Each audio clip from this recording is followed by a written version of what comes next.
So, para sa ako, direct to the point lang siguro ko sa tong letter sender, no? Madam, medyo off kaayo tong part nga ni confess or ni sumbong sa imuha imong mga anak pero ang imong partner or ang imong ka-live-in ang imong mas gidapigan medyo ah, nang hinaot ko nga unta kadto nga kamatuuran nga nakita nimo siya ikaw mismo sa imong kaugalingon nga nakaakto nga naa siya lain og pagkumpronta pa nimo dili pa ikaw ang gipili murag pinaka kuan na to siya no pinaka eye opener na to siya para sa imuha nga manghinaot ta nga sa imong sunod nga desisyon sa pagkakaron nga naa kay pagduha-duha o sa to nga makapalamdag o makahatag og katin-awan na sa imuha kung unsa ang tama kung unsa ang angay nimo nga sundon kung kinsa ang mas angay nga pilion ayaw lang siguro hulata nga moabot sa punto nga na ay masakripisyo para sa ako adili mo pud siguro na itugot sa imong ginikanan o sa imong mga igsuon nga maoy nagpaluyo sa imong mga anak o naghatag og protection sa imong mga anak which is dapat unang-una ikaw mismo nga inahan ikaw mismo nga maoy nagsamkon sa ilaha sulod sa 9 ka bulan sa ilang kuano sa ilang paggikan sa ilang pagkabuo o hangtod sa ilang paglugwa sa kalibutan ikaw may padako sa ilaha and then all of a sudden nakamit ra ka og someone nga nag-expect ka nga tarong kay sa sinugdanan i-highlight lang siguro nako no ang term nga sa sinugdanan generous og caring siya sa imuha pero that doesn't mean nga tungod kay generous og caring siya i-sacrifice na nimo ang imong mga anak over sa iyaha. Huna-una sa makapila ka higayon kung kinsa ang mas worth it sa imong kuan sa imong suporta sa imong pagprotekta og sa imong gugma ang imo ba nga special someone sa pagkakaron o ang imong mga anak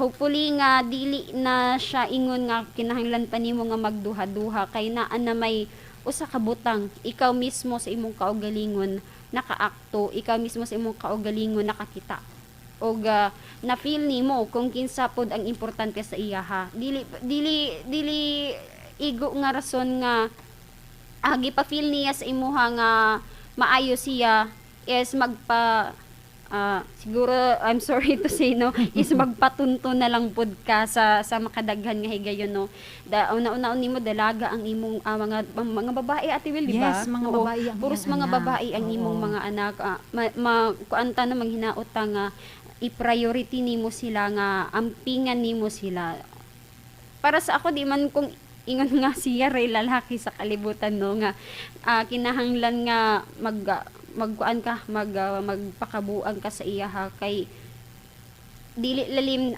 unya ang mga pagmahay ra ba bisan pa unsaon nimo pagbalik-balik og basol ang imong kaugalingon kung sa sinugdanan pa lang klaro na kaayo unsay posible nga paingnan sa imong mga desisyon is imo rang gibaliwala dili makuano dili mapapas sa mga pagmahay or mga pagbasol ang kung unsa ang posible nga mahitabo nga kanang magpalingog-lingog ra ka o magpakaaron ingnon ra ka nga okay pagihapon bisag klaro nga dili na so para sa ko mauro to akong ikakuan sa Ate Will no dahil i-direkta na lang siguro na wala na tayo ingon pa paligoy-ligoy kay naa naman ta sa sakto o hamtong pangidaron para mo decide ka o magpakainahan ka para sa imong mga anak.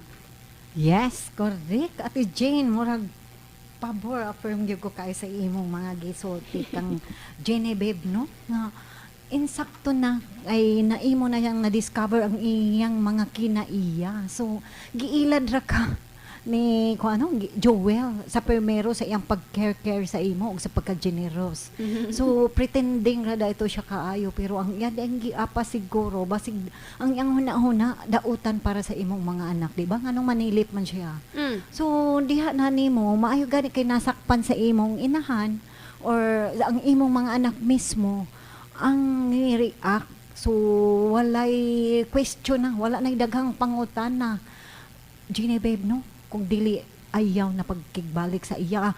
Taro nga ang imong imong decision kinahanglan. Kuan ko no Ate Jen, kini dieng kining atong pagdali-dali og himo og desisyon.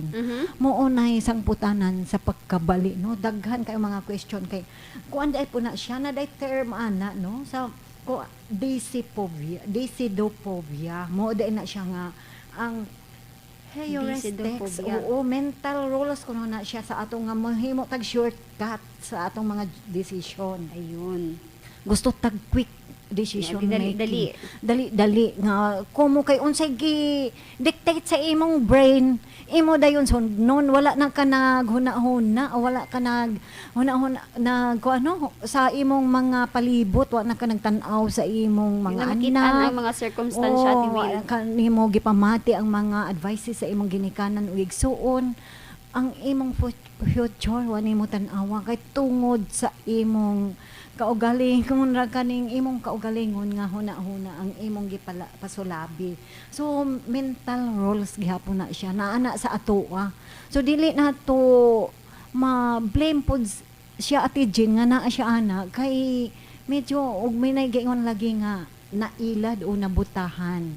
So mo na ingon nga nalitag siya sa mga pasalig sa usa ka lalaki nga nagpakaaron ingnon nga tinuod siya nga nahigugma sa usa ka babaye. So na sipyat man gyud si Genevieve sa pagpili. So dili na nato i-reframe na Genevieve ang imong pananaw o panlantaw sa unahan. So hunahunaan na ang imong future o ang future sa imong mga anak. Kay mga babae ra ba na kung makigbalik ka sa iya, so unsa pa may rason nga iya na hinoon dauton ang imong ang future sa imong mga anak, siguro na siya dautan na pong intensyon. So aron maiwasan likayin na siya, no? O pwede pa ug ako siguro Ate Jane mura nang di na ko gusto matanaw sa iyahang naong. Lagi ba? Kay lisod na, no? Baba kanang ilisan na ka, gipapili ka na ikaw pagyud Ginawong-nawong ka, Ate Will, di ba? insulto na kaayo sa imong part nga ikaw ang gidihar niya o kuan na kanya gineglect and then makigbal kabaga niya daw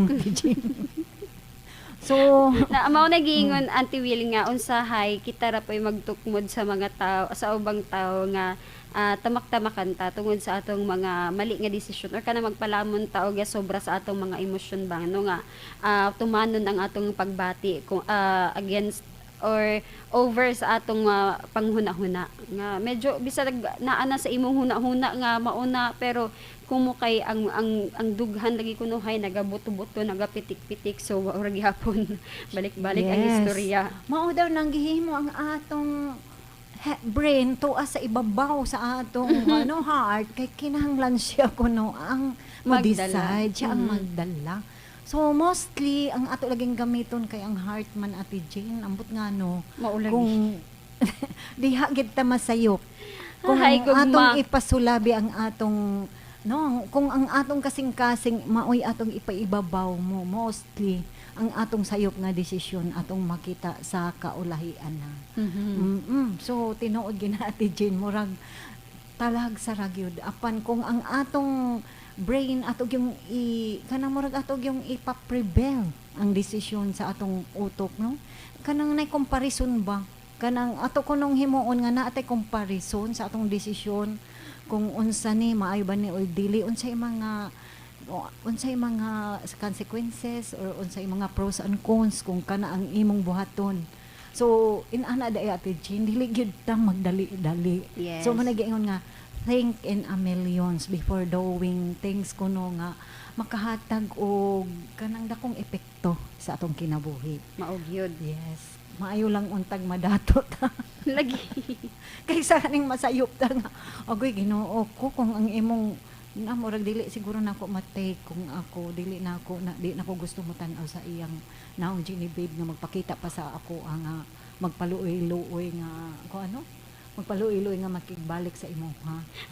Pasayloon siguro ko no sa akong mabuhat ko nga ako'y maingana no kanang naapa ka sa kapungot ba or kasakit niya na magpasurang-surang og balik ng tao nga nagpasakit sa imo ambot lang yun siguro.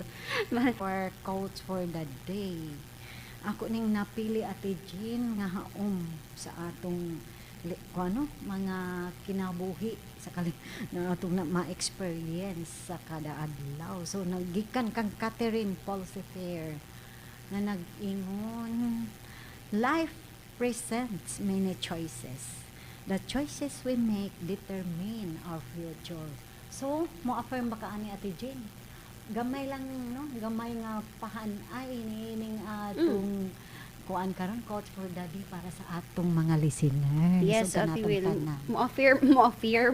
Mo-affirm gid ko ani Ate Will no kay mao na giingon nato no nga kinahanglan wise ta sa atong mga desisyon kay kung unsa man ang atong nahimo nga desisyon sa pagkakaron mao gyud samputanan sa sa ugma no sa mosunod nga mga adlaw. Naabayay mga kuano nga sa karon nga medyo nag-imagine lang ka or naano lang ka sa mga pagmahay tungod kay naay mga previous ni mga desisyon nga aware man unta ka nga posible nga dautan ang paingnan pero nagpadayon ka kay nagpadala ka sa imong emosyon susama sa atong letter sender karon no hopefully nga mahayagan niya iyang kaugalingon kabalo ko Ma'am Genevieve nga aware ka kung unsa ang sakto pero naagyud sa imo ang final decision. Bisan unsaon na mo og encourage basag unsaon og pagprotektar o paggiya sa imuha sa mga tawo nga nagmahal sa imuha. Kung ipadayon nimo ang pagsunod sa imong mali nga pagbati, posible na nimo nga mahayan sa umaabot sa imong sunod nga mga adlaw sa future ingon pa. Nato sila kanang ipahamak. So kita hinuon isip inahan kita ang maghatag kanila og giya para sa maayo pod ang nga future. Kay mo nagingon nga kita nagpauli na sila nagpadulong pa. Kita So, mahimong giya sa ilaha. Yes, so dapat ato silang guidean. O masayop man ganing ta. So kinahanglan mo bangon na pinaagi sa atong mga learnings no nga mga sayop. So mo go na ta sa atong Bible verse for the day.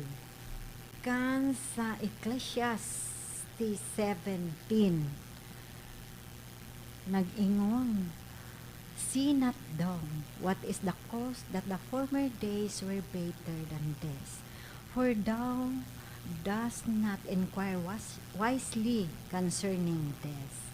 So nagpasabot nino nga ang atong tagsa-tagsa ka mga kinabuhi na amang gyud tay kung ano kanang atong yung muna gingon murag ni go po sa atong letter sender nga kaagi Ate Jane nga atong mga huna-huna ba nga maghatag og explanation nga why nga ang tanan makahimo tagsayop sa atong mga desisyon sa kinabuhi. So ang atong inadlaw-adlaw nga kinahang pagkinabuhi isip tawo masayo pang gyud ta apan atong paningkamutan nga makapangita ta og change no makapangita ta sa pag mga butang nga makahatag ka nato kabag-uhan. So ang importante daw nga magpuyo ta sa pagkinabuhi nga Kristohanon. So atong isalig ang tanan natong mga kuan daw atong tanang mga pangandoy sa kinabuhi, mga desisyon ug mga maayong panghunahuna o panglantaw sa future.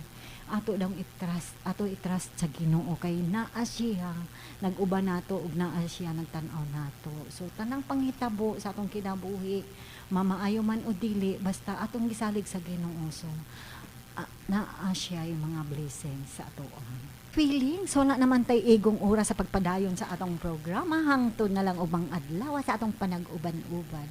Ug uban sa atong Ate Jane sa kahanginan. Yes mga ka-feelings, kini si Ate Jean. O gini si Ate Well, ug uban sa atong control nga si Engineer Primo Flores. Salamat